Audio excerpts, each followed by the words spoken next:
Here's a thought. You'll want to work on your car, but it's way below freezing. Will QuickJack work in frigid temperatures? Let's find out.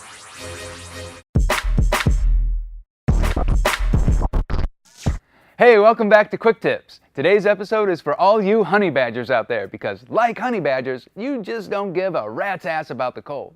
There are places around the world experiencing some nasty weather right now, which means it might turn out you need to throw chains on your tires, and your QuickJack isn't working in the cold. The reason is that some ATF is going to turn thick and viscous in the cold, so it's not going to flow the way you need it to.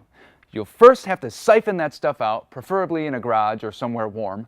You'll then need to purchase synthetic, cold weather formulated hydraulic oil. Lighter weights, such as 10 or 22 weight oils, are a better bet for extreme temperatures. Some are rated for negative 50 degrees Fahrenheit.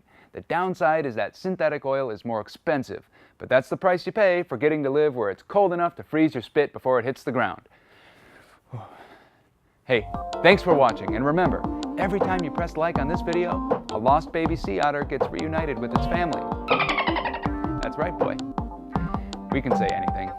It's the internet.